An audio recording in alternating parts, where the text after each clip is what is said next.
All right, welcome everybody to the 2020 edition of the West Tennessee Landscape Review. We have put a lot of effort into trying to bring you some educational material to help you maintain your pesticide applications for 2020 and 2021, and we hope that you take advantage of these and share them with your coworkers, your friends, your employees, and any who may need to earn some of those extra pesticide points to maintain their accreditation. So my name is Celeste Scott, and I'm actually the Horticulture Extension Agent in Madison County. I'm located at, our county extension office is located at North Parkway, 309 North Parkway. That's there in Jackson, Tennessee. We're directly across the street from the Board of Education. We are also located in the same complex as the Farm Service Agency, the Soil Conservation Office, and the Election Commission. So if you or anyone you know has ever participated in an early voting session, that takes place in our auditorium. So now you know where to find me. Feel free to call me anytime you have questions. You can reach me at 731-668-8543. That is our office number, or you can email me at cscott52@utk.edu. That may actually be the best way to get in touch with me, because I'm, no matter where I am, whether I'm at the office or working from home or out in the field, I am always keeping a close eye on that email. So again, welcome to our presentation, and I have decided to focus today on weeds. When we sent out our questionnaire survey asking you all what areas that you really wanted to have some more information in, lawn weeds, residential lawn weeds, and weeds in ornamental plantings were one of the highest rated areas. So I figured that we obviously need to provide you all with some of that information. So we're going to take a little stroll here through some of the troublesome weeds that I come into contact with on a day-to-day basis. Now, this is by no means, you know, all of the troublesome weeds that you may come into contact with in a residential area, but they're ones that I get lots of questions from homeowners there at the office on a daily basis. And so if I'm getting questions about them, I'm sure you are also getting questions with these same issues. So we're going to review a little bit about identification, some tips and little tricks to keep in mind to help you keep certain species and straight from others. We're also going to talk about some control measures for those, and hopefully provide you all with some good resources that you can reference later, just to remind yourself, because there's going to be a lot of technical jargon and chemical names and things like that. I know it's hard to take notes and remember everything, but I promise I will provide some material, some places for you to reference back to this material. So with no further ado, we will just jump right in. So we're going to start off with our with my what I call top 5 turf weeds. Okay, so like I said, these may not be your top 5, but these are 5 that I did get lots of questions on, and they happen to be extra troublesome as far as control goes. And so hopefully I will provide you with some option controls that maybe you aren't aware of. And in some cases, I may just hurt your feelings because there might not be any convenient control methods. Before we get into it, I do want to make you all aware of this website, hracglobal.com. I think this link is live, and I'm going to try to click on this link and take you all there. So just bear with me a second. We're sharing screens. I think I have it right. So this is a poster. This is called the HRAC Mode of Action Classification. This is updated for the year 2020. This stands for Herbicide Resistance Action Committee. So if you are using a product and you are unfamiliar with what class mode of action it may be, or you are looking to rotate to a different class, which is what we do to stave off resistance in some of our more troublesome weeds that we are having to apply repeat applications to, this could be a super helpful thing for you to keep. Now, this is actually, you could print this off. It's poster size. I know it looks really small and it's hard to read now, but you could, go to Kinko's or what have you, and they can print this off on a large form that and laminate it, and you could put this in your office or wherever, you are making your decisions about programs for your homeowners and customers. And let me try to zoom in. So for example, let's find a product that you are probably all using on a regular basis. Let's see. Sulfentrazone, or let's see, metsulfuron methyl. Here it is, metsulfuron methyl. I don't know if you can see my little search glass, but I'm hovering over this octagon, and it says metsulfuron methyl. So it shows you, it's color-coded, number one, to tell you the family that it's in. So it is in the family of sulfonylureas, and there are several other products that you're probably used to using as well that are in this same family. Let's find a few.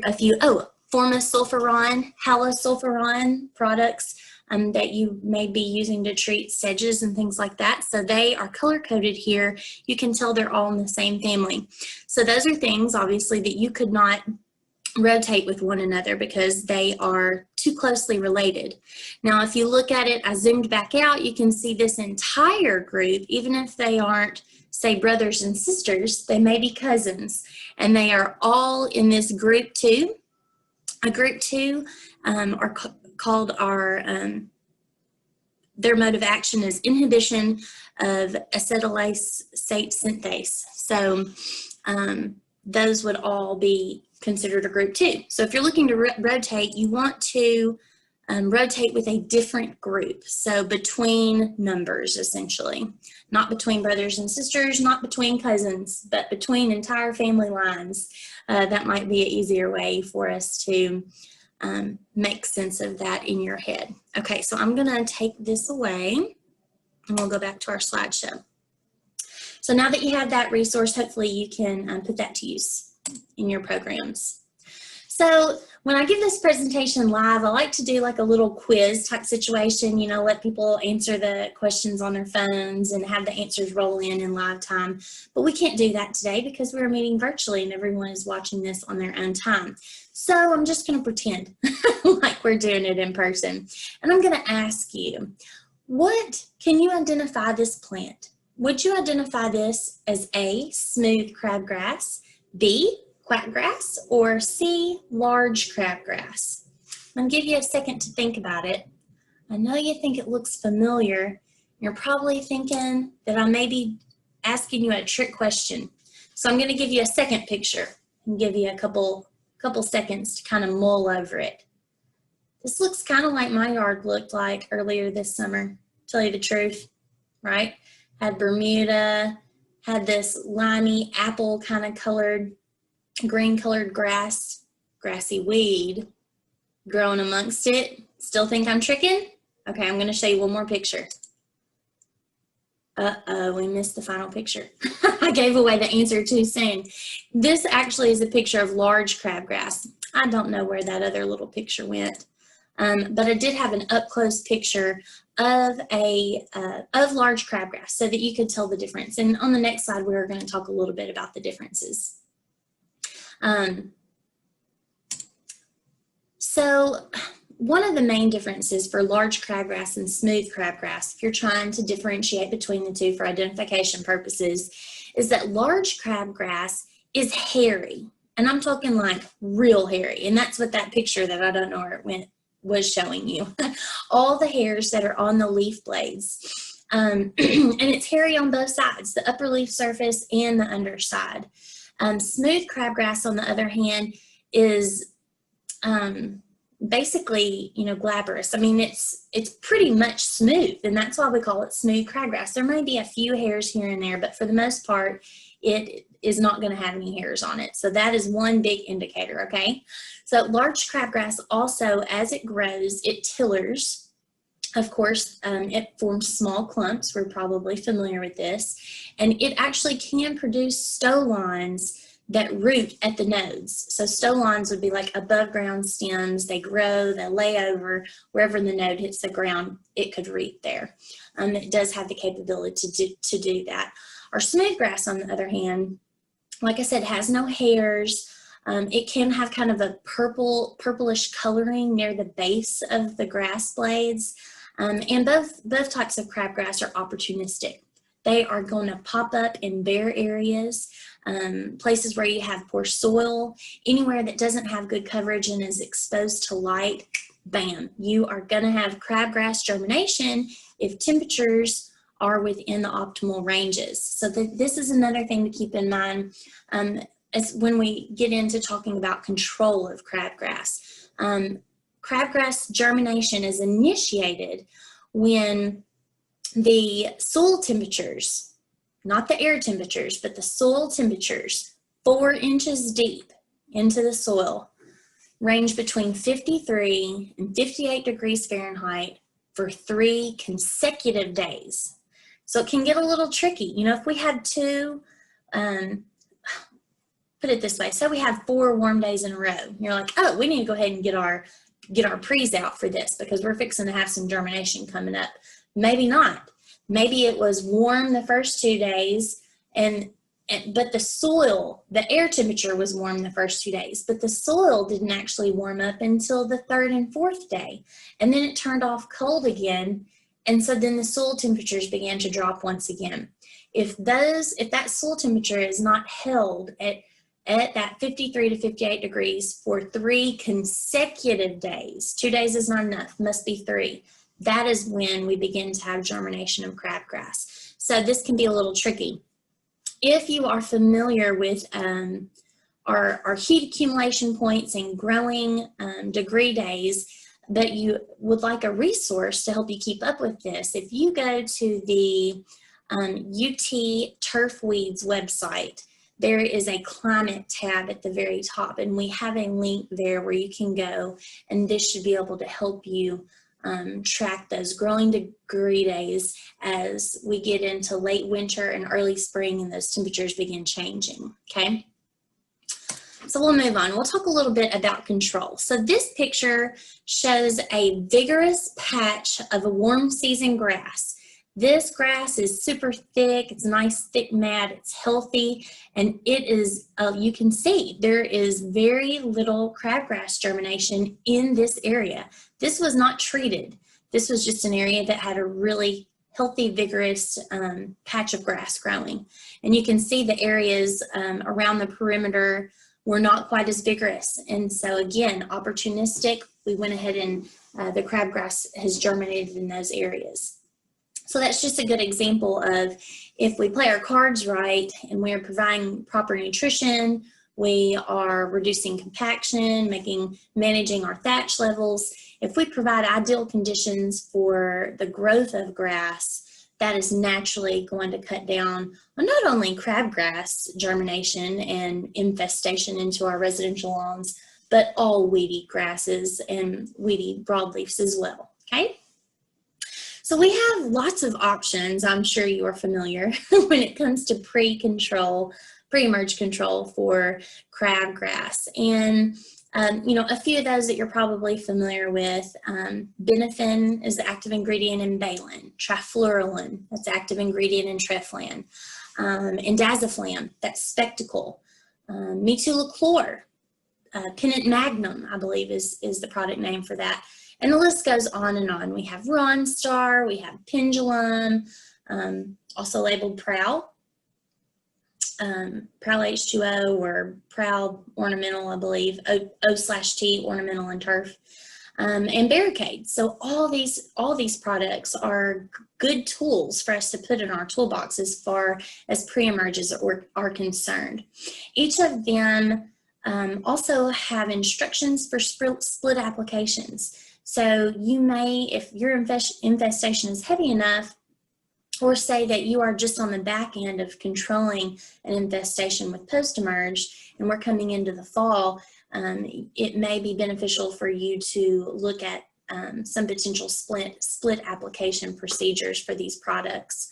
When we get into the spring, again, this is when it's so important for us to track those growing degree days and make sure we are testing our soil temperature. Super easy. Just get you a little soil thermometer. Go out there every day. I mean, y'all are in the business of maintaining lawns. You know, it's not hard to go outside and let's measure our soil temperatures at a 4-inch depth as we are aware that those conditions are changing. So lots of options on that front. If we happen to miss the pre-emerge window, or you acquire a client, you know, and spring is over and they've already got an issue with crabgrass and they are enlisting you to help them control that problem, we still have several other options available to us. So unfortunately, MSMA, which historically has been used for crabgrass control in warm season lawns, no longer has a label for use in residential turfs. So we cannot use that in good conscience. It's also illegal since it's off-label. That would be considered an off-label use. But we have some other things in our toolbox. So let's look at products that have active ingredients of quinclorac or combination products that contain quinclorac as one of those components. Let's see, I've got some notes here. These products are generally most effective if you use methylated soybean oil or crop oil concentrate, and those will be recommended on the label as far as your mixing instructions go. Let's see.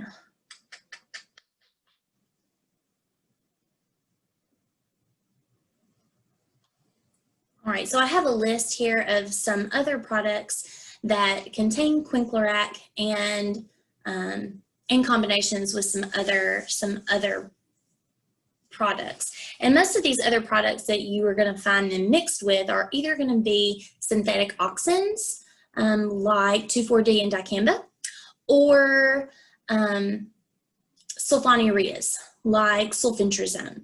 So, you know, let's keep an open mind. These products are coming at the plant from several different modes of action at one time. So this could be helpful, especially for some of those harder to control weeds that we have out there. So Q4 Plus is an example of one product. That's a combination product of sulfentrazone, 2,4-D, dicamba, and quinclorac.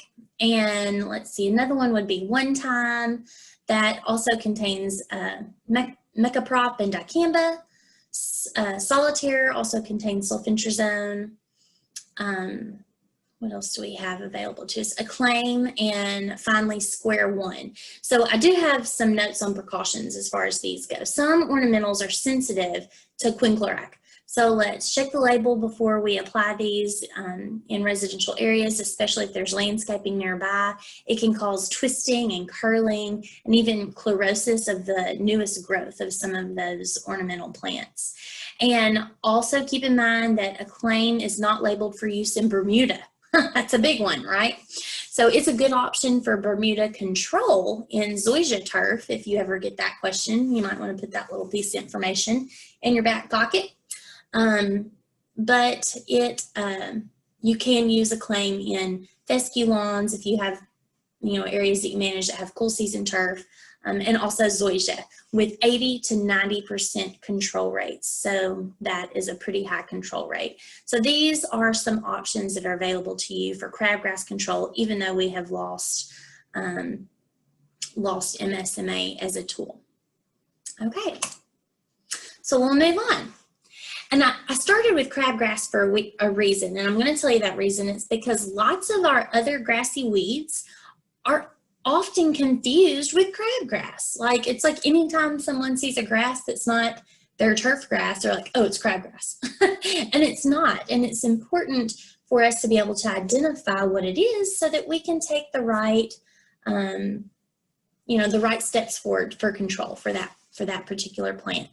So I'm going to give you a second to think about this one, okay? I know this picture was taken from above, the one here in the top right, but imagine that you were down at ground level. This grass would actually be kind of standing more upright, kind of like in a V shape, right? It's not straight up and down like a cool season clumping grass, but it's also not prostrate like a crabgrass. It's kind of somewhere in the middle, kind of V-shaped. And it has a very unique seed head. See this picture here on the bottom right. You can see the picture in the bottom middle that has a very wide, coarse blade and a pretty dark green color. Okay, so giving you all a few minutes to think, a few seconds to think about that. The answer is, ding, ding, ding, Dallas grass. This is Dallas grass. So let's talk about some of those identifying characteristics just a little more in depth. So I failed to mention when we talked about crabgrass that it actually is an annual grass. So it's going to be more easily controlled, even though it is quite a large nuisance for us in turf management. It's going to be easier to control than, say, a perennial grass, which persists from year to year. The above ground portions of that grass are dying when we get freezing temperatures, but the roots are still alive, and they can also procreate from their seeds. So we've got these persisting plants as well as new plants popping up everywhere, and so that's why it's very important that we get a handle on perennial grassy weeds early in the game. Okay, so here again, Dallas grass is often confused with crabgrass just because it's some kind of grass that's not their regular grass, and it has that wide, coarse, thick blade. But some helpful identifying characteristics is the seed head. It's very different from Bermuda grass, zoysia grass, and many other weedy grasses that we're going to talk about. So this spikette that comes off of the seed head stalk here is horizontal, and you'll see it has little black seeds that hang down off of the bottom of that seed head spikette. So that's an identifying characteristic. There are not many other grasses, or none that I know of, that whose seed heads look like that. So keep that note, and that will help you with identification in the future. As far as its growth habit, the leaves are similar to crabgrass in that they're dull, they're coarse, they're green. It does tend to have a clumping tuft effect, but again, remember I said it kind of grows in that V-shape upward fashion versus prostrate. It can have short underground stems, which we call rhizomes, that grow outward and allow it to kind of extend that clumped area, but still, for the most part, it will be pretty much compact.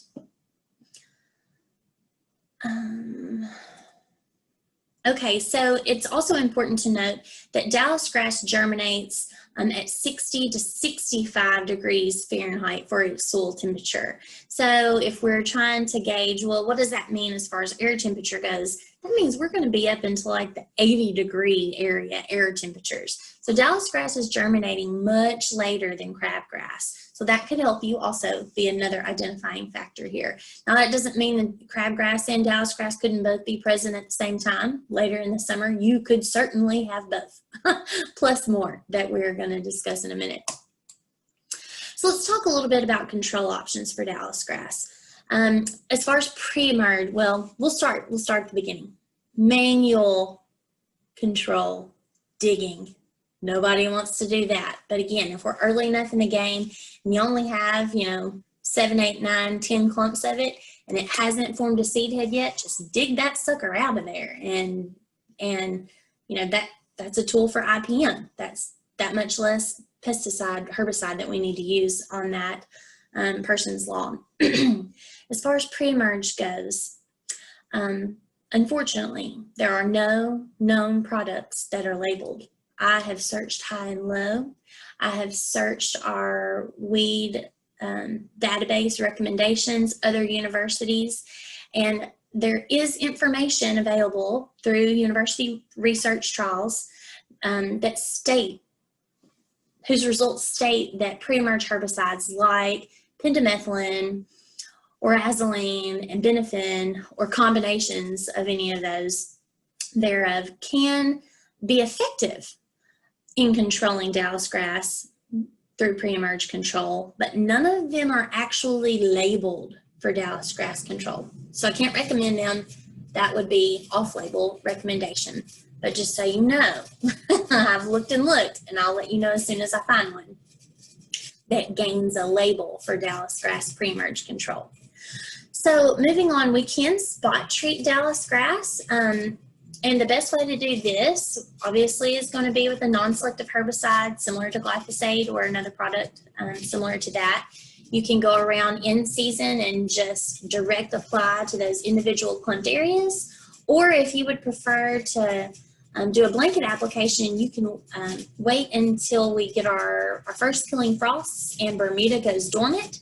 Once your Bermuda grass goes dormant, Dallas grass actually doesn't go dormant quite as early as Bermuda grass does. So you should have a nice tan brown Bermuda lawn, and then you'll still have these green clumps everywhere. And in that type of situation, you can do a blanket application of glyphosate or other non-selective product without harming your desirable turf.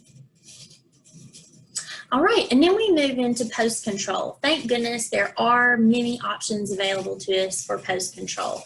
These are all would be considered sulfonylurea herbicides, so they would be brothers and sisters to one another and would not be suitable for rotation. So if we're in a situation, if one day where we begin to see resistance to these posts, we're going to have to find some new chemistries to help involved with that rotation. But Tribute Total, Celsius, Revolver, and Monument would all be good options, but they are only labeled for use on warm season grasses, so keep that in mind. I think I have a few other precautions for you here. Oh yes, there's always going to be plant back restrictions associated with these, so if you have an area where you're trying to do some grass control, but maybe next season you're planning on overseeding, make sure you pay close attention to those reseeding intervals. Also, injuries are usually slow to appear with this group of chemicals. So, give it several weeks before you start freaking out that your product isn't working properly, and let your customers know that too. The first damage is going to appear at the growth point. So generally the top of your weedy grasses, because that is the areas that these ALS herbicides have the highest activity in the plant, because that's where all the meristems are. That's where all the cell division is happening. So that's where you're going to see the injury first.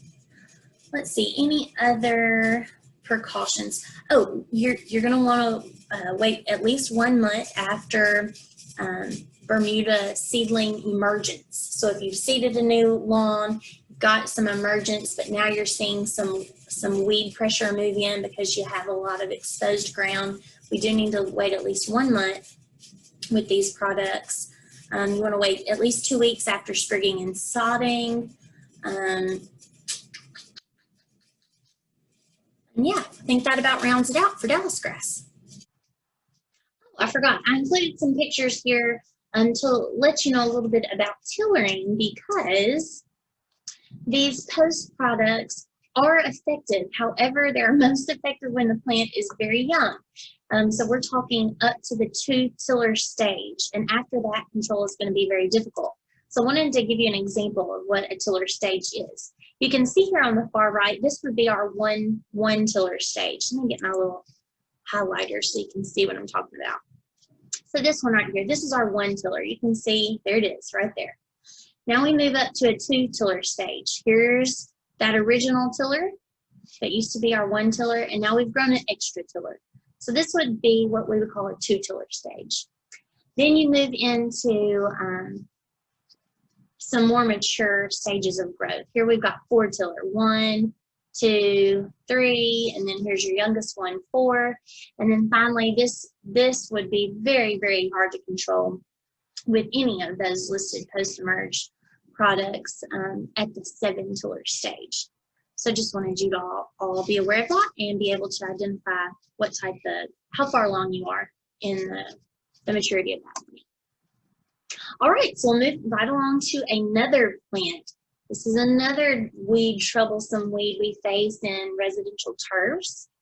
What do you think this grass is? I'll give you a few seconds. Process of elimination, right? I made this one easy. We've already talked about Dallas grass. We've already talked about crabgrass, so we know it's not that. It's got to be goosegrass. I'm such an easy test giver. So let's talk a little bit about characteristics of goosegrass. It has a very unique growth habit. So again, it is a clumping, comes from a central rosette, but where those stems come out of that rosette at the ground, they are flat. I'm talking about like prostrate, like they're laying flat on the ground, and you are going to see a very defined white white stem area, almost like it'll stand out like a star almost, that you'll see right here. See that area right there, how those stems are very white right when they're coming out of the ground. And again, if we were looking at this from ground level, this would be flat. It would not be projecting up in a V shape like the Dallas grass was. So let's go back to this slide so you can see some more pictures. So just how we talked about Dallas grass had a very unique seed head, so does goosegrass. If the white stems and flat clumping growth didn't give it away, let's just give it a couple weeks until it forms a seed head and check it out. And you can see here that it has a zipper type effect, like the pattern of a zipper. You know how they create V's and kind of interlock and move their way up the zipper. That is what this seed head looks like. And I tried to get a picture that showed a good visual example of that for you all here. So those would be your identifying characteristics. Again, it germinates later than crabgrass does. We are looking at like 60 to 65 degree soil temperatures as compared to that, 54 to 58 range for crabgrass. So depending on what our weather does, and who knows, I'm afraid to even guess for West Tennessee anymore. It's just so variable. That could be, 2 to 4 weeks after crabgrass germination. I don't know, maybe it turns off cold again for another month. You never can tell. So that's one reason why it's super important that we follow our climate checks and those growing degree days and make sure that we measure soil temperatures. All right. Oh, also, it prefers compacted soil. I just wish that we could find a desirable turf grass that preferred compacted soil instead of tolerated compacted soil, because then we could have a nice thick mat of turf grass anytime we like. But so if you have big issues with goosegrass, you might want to look into the condition of your soil. You may need to aerate, do some things to loosen up that compaction. Also, goosegrass does not root at the nodes, as does, Dallas grass can a little bit. It's not a lot, but sometimes it can. So that could be another identifying factor as well. Now we'll move on and talk just a little bit. We'll talk some about control here. So again, with the manual removal, if it hasn't moved in permanently to take up residence in a turf lawn, you could always go out there and dig out those couple of clumps manually, and hopefully they haven't created seed yet and made new babies. But if that's not the case and we need to go with the pre-emerge route, that is an option for us, thank goodness, with goosegrass. Several things out there. We have a product called Tower, another product called Goose / Crabgrass Control. I can't remember what company makes that, but I'm sure you can find it. Also, we have, Pendulum and Balin and several others, Echelon even. So lots and lots of options out there as far as pre-emerge control for goosegrass goes. A few things to keep in mind if you are going to use a pre-emerge is that they need to be irrigated. The ones that you're going to use for goosegrass need to be irrigated or have a rainfall event within 24 hours of application, okay? So that's going to be super important to make sure that you get that activated, get that product activated. There is a 6-week window for overseeding and a 2-month delay for sprigging. What else do we need? Okay, I think that's all the precautions I wanted to make sure I mentioned to you all for pre-emerge. So we'll move on and talk a little bit about post-emerge. Oh, I skipped spot spraying. Of course, you can always spot spray clumps with a non-selective herbicide. like glyphosate.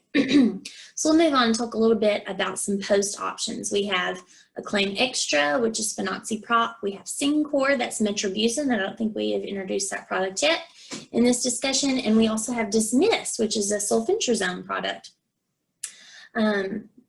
So these, are in different classes, and these would be things that you could rotate with one another. Some precautions to keep in mind. Again, Acclaim is not labeled for use in Bermuda, so don't use it there. Don't even think about it. What did I tell you to put in your back pocket? It's a good option for control of Bermuda and zoysia turf. Okay, don't forget that one. Syncor is for use in Bermuda grass only. So this is kind of like the flip side coin of that. But again, I want you to be aware of it so you can have that tool in your toolbox. And we also need to be careful if you decide that you're going to go the Syncor route. There should be no application within the root zone of ornamentals like shrubs or trees. It can have severe phytotoxicity issues. So you spray it, it's exposed to the sun, you can get some really bad burn going on there. And then finally with Dismiss, Dismiss is a broadleaf weed control and goosegrass control. And it is the, goosegrass actually is the only annual grass that is labeled on this product for control. So keep in mind that excellent coverage is going to be necessary when you are using that sulfentrazone product called Dismiss. Okay. All right, so I know we've already, I threw in annual bluegrass. It wasn't originally in my top 5, so I guess I should have changed the title to my top 6. But I wanted to say a few words to you all about Poa annua. I realized that this probably is not as worrisome for you guys in management of residential turfs, but it is a major issue in the South, especially in sports turfs, including golf courses and other areas. And annual bluegrass was actually more persistent this year. It's a cool season grass, it's annual, so it should be easier to control, right, than a perennial grass. But we had some unique situations this spring. We had higher than average rain events, rain accumulation for the spring, and then we had cooler temps as far as our heat accumulation is concerned. We may have had warm days, but then the cooler extended nights kind of evened out some of those temporarily warmer temperatures that we saw this spring. So that kind of helped annual bluegrass hang around a little longer than it generally does, and it made control especially difficult. And so I just wanted to kind of let you all know that there are some updates on this area. And if you'd like to know, I'm just going to kind of briefly talk about 3 basic control methods or approaches to control of Poa annua. But if you want to know more about it, please go to TennesseeTurfGrassWeeds.org, and they actually host a webinar the first Tuesday of every month. And if you register for that and attend, you can get pesticide accreditation points for attending those sessions as well. So make sure to check those out. They cover different topics from month to month, but you can actually, and you only get credit if you watch it live, okay? You don't get credit for going back and watching the previously recorded sessions. They do post that on the site, so you can go back as a reference, and anyone can watch those, but you only get the credit if you register and attend the live webinar. So I just wanted to make sure everybody knew about that, okay? So we'll talk about the 3 basic control methods, I guess, or approaches that they mention in the session on Poa annua control. So the first one is called a 1-2 punch method. And they kind of referenced everything to sports in some fashion. So, that's boxing, 1-2 punch. And this would involve a pre-emerge application in the fall. So we're talking like September, October, and then a post-emerge application that contains a residual in early spring, like March. So some examples of that 1-2 punch would be barricade in the fall with monument in the spring, or like spectacle in the fall and revolver in the spring. Those were just a few that they featured in that discussion. Moving on to the second application method, this would be called zone defense. And I remember when I played basketball, like junior high, you know, we were all about some zone defense. This is your area, okay? So think about it in terms of that, but this is what they mean when they say zone defense. They're trying to utilize products with varying modes of action that are all applied together at the optimal time. So to me, that makes me think, you know, I have 5 team members. We're all 5 in different areas on the court, but we're all working together for one defensive mechanism. And I think that's where they're going with this zone defense method situation. So some examples of that could be the use of combination products. So products that have multiple active ingredients in them. An example, Freehand is a product, multiple active ingredients, pendimethalin and dimethamine. I think that's how you say it. Another example, Regal Star 2, active ingredients, prodiamine and oxydiazine. So that's another option. Or it could also be referring to multiple products that are used together. So an example, Spectacle, Tribute Total, and Princep, all applied in November. They're doing zone defense, okay? They're all different active ingredients that have different modes of action, and they're coming at it from different areas. Another example, Monument, Barricade, and Princep. Those are pretty common pre-emerges, all used together. And you may be wondering, well, how would they be using multiple active ingredients or multiple modes of action at the same time?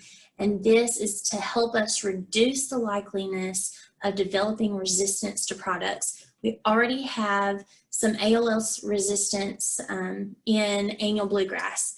And so we're just, you know, they're very conscientious about swapping up those modes of action so that we don't compound that situation. And then the third method is the dormancy method. And this is a more traditional method that relies on treating annual bluegrass after the turf, well, once the turf is solidly into dormancy, or before it breaks dormancy, before it breaks dormancy would be a better way to say that. So they're applying these products in late winter, like February.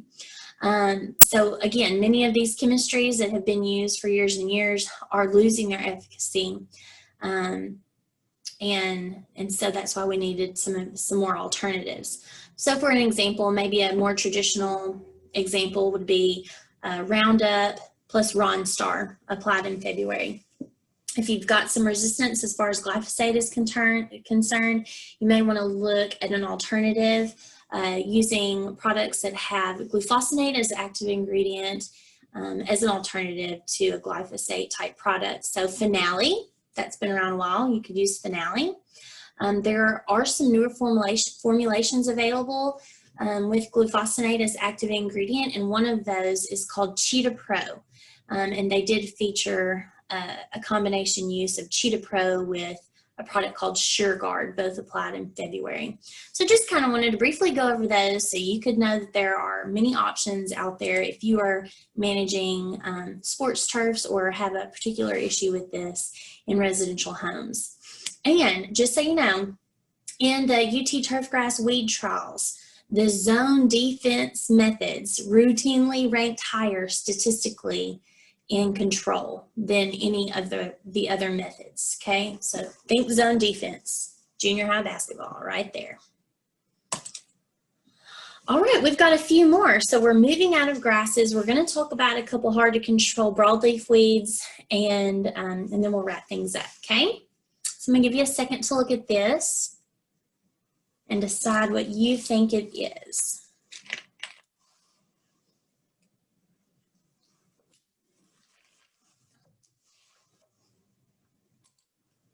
All right, it's Virginia buttonweed. If you guessed Virginia buttonweed, you guessed right.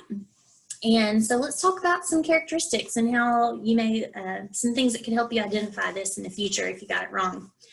Virginia buttonweed, unfortunately, is a perennial broadleaf weed. So that makes it a bit tougher to control because that, again, that root system is persisting from year to year, even though those above ground portions will die out when we get into cold temperatures. Generally, Virginia buttonweed creates a mat. So if you see an area where it's just so thick and matted, that could be a first indicator for the presence of Virginia buttonweed. It's common in compacted soils, as many weedy species are, we've come to find today, correct? And also, it's usually found in moist areas. Now, it doesn't have to be a wet area, but it tends to thrive when you do have a moist soil condition. The leaves are opposite of one another. You can see from this picture down here on the bottom right, see how we've got opposite leaf arrangement. So that could be another indicating factor for you. And the leaves are actually connected to one another across the stem. And I tried to find a good picture, and this was probably the best one that I could find, but or maybe up here you can see it pretty good in that picture. The leaves are clasped around the stem, so that could be a good identifier for you as well. Now the stems are, they're kind of succulent in nature. So, succulent as in, like if you like snapped it, if you broke it, it would kind of like snap. You know what I mean? Like it's full of moisture. So that's what I mean when I say it's succulent. And it can take on a purple hue as it ages. And then finally, it can also become kind of like yellowy. So if you see something that has this really strange yellow color, make sure you check it out and verify if that is Virginia buttonweed or not. Now that yellowy color is due to a virus that it actually contracts, and that's what this picture down here on the bottom left is showing. The virus, unfortunately, does not kill it. It just makes it turn yellow. So if you've got a yellow one, you've got a virus-infected Virginia buttonweed. If you've got a green one, you're pretty good. Another thing that makes it hard to control is that not only can it propagate itself from the seed production that is produced after these white blooms are formed, but it can be propagated vegetatively. It spreads underground. If you come and chop it with the lawnmower and spit some stems of it over to another area, it has the potential to root at a node if a node comes in direct contact with the soil. All right, so I feel like I need to mention a little bit about the flower, because we've been talking about grasses, and grasses have our seed head inflorescence, but we haven't really touched on flowers. So for Virginia buttonweed, look for very small, itty bitty tiny white flowers. They have 4 petals, and they're wide open, just like the picture here on the top right. So as that flower matures, you will notice up underneath that flower is where the seed will begin. The ovule will swell once germination happens, and as that flower falls off, that swollen node area underneath the flower is where your seeds are produced. So we want to try to control this, as with any other weed, obviously, before it goes to seed, because it will become much more hard to control at that point. So let's talk about some of those control options. So there are some pre-options, but all of them are less than 70% efficacy, okay? And even these products that we can use, they aren't actually labeled for control, they're labeled for suppression. So that's why I say all of them are going to be less than 70% efficacy. So they don't gain that control term on the label, just suppression. So some of those chemicals would be Spectacle, Gallery, Ronstar. They all have potential to provide some a little bit of suppression for us. Then we get into talking about our post-emerge options, and they all are sulfonylureas. We've been talking a lot about those today. And these are all similar to those products that we mentioned we could use for Dallas grass control earlier in our discussion today. So Celsius, Tribute Total, Monument, would all be options. Now, Celsius, I feel like actually is rated with the best efficacy according to our UT trial recommendations. It has 80 to 100% control with one application. So that's pretty good, Celsius. Celsius sounds like our winner, right? But there are a few drawbacks. It's only labeled for warm season grasses. So if you're having issues with Virginia buttonweed and some cool season grasses, we're going to have to look somewhere else for that. Let's see. There are some precautions that go along with it. We do not want to plant ornamentals or bedding plants in these areas for at least 30 days after the application. And also when you're applying the product, you want to avoid newly planted ornamentals. That includes trees and shrubs, not just bedding plants, okay? So we need to make sure that we stay out of those plants' drip zones, okay?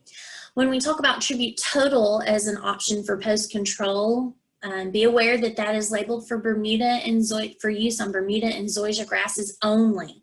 It also controls crabgrass, goosegrass, dowsgrass, doveweed, nutsedge, and a lot of other things. So it can be a very useful tool to have in our toolbox, but only for use on Bermuda and zoysia.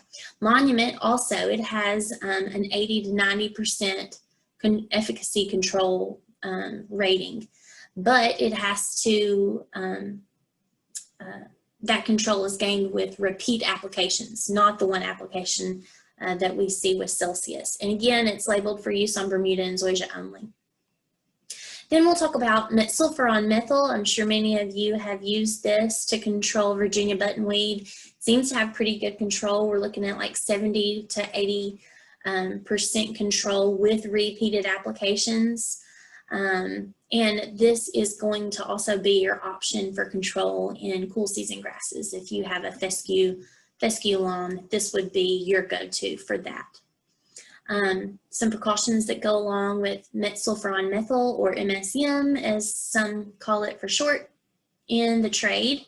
We do not want to apply this to turf that's less than 1 year old, okay? So if it was reseeded or renovated last year, even overseeded, we don't want to apply this if it's less than 1 year old.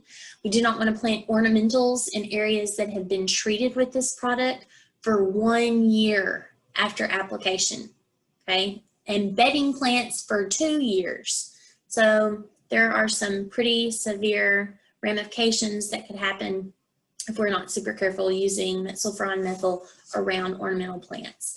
And if you are thinking about overseeding, like for fescue lawns, I know lots of times we overseed our cool season lawns pretty much every year here in West Tennessee. You need to wait 2 months after your last application before you can overseed, okay? And all right, that's all we have for that. Okay, so this is going to be our last weed for today, and we'll wrap things up.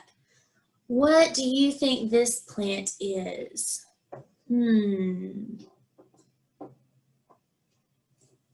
Don't let me deceive you.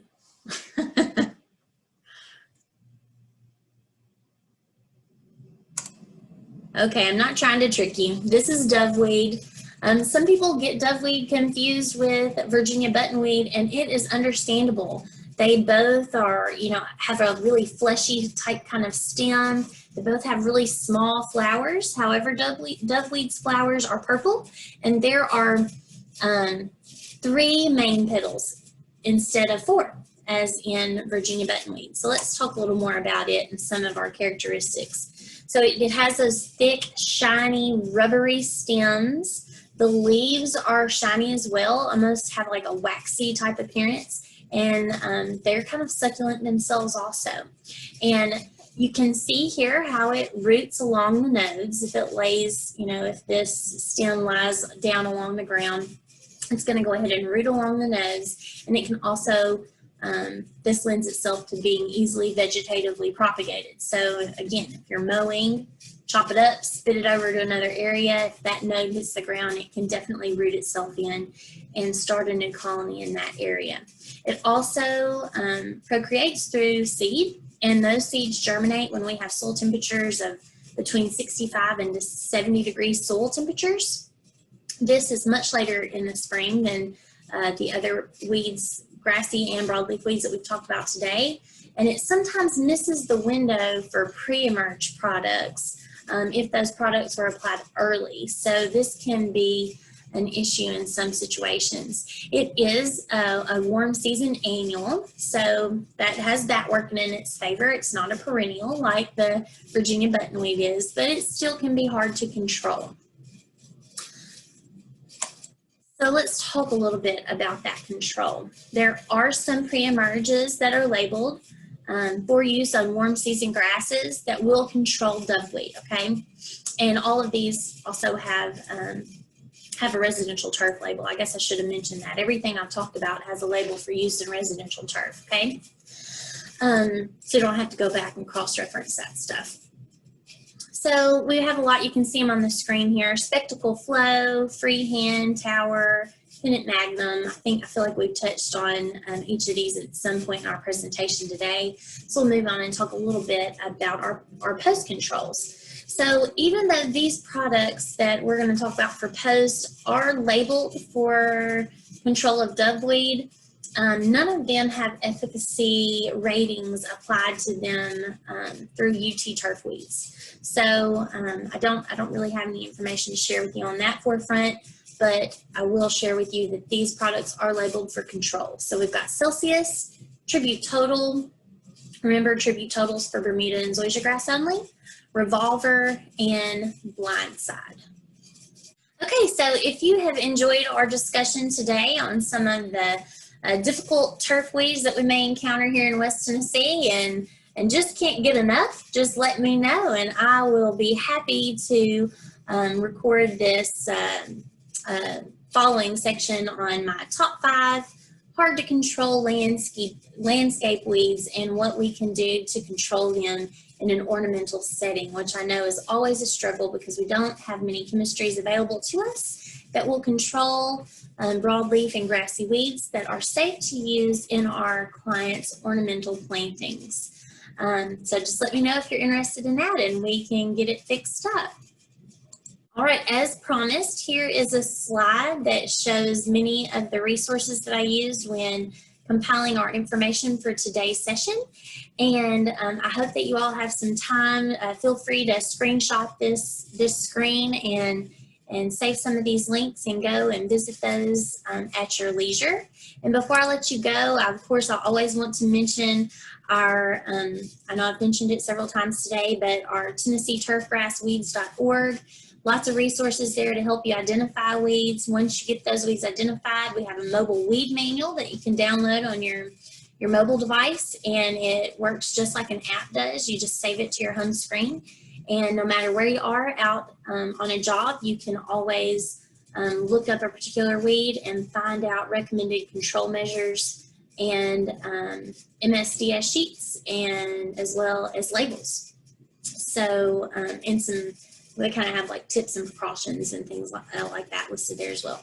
So I hope that you all have enjoyed our discussion today. And again, I want to thank you for being attentive and joining in with me today. Have a good day.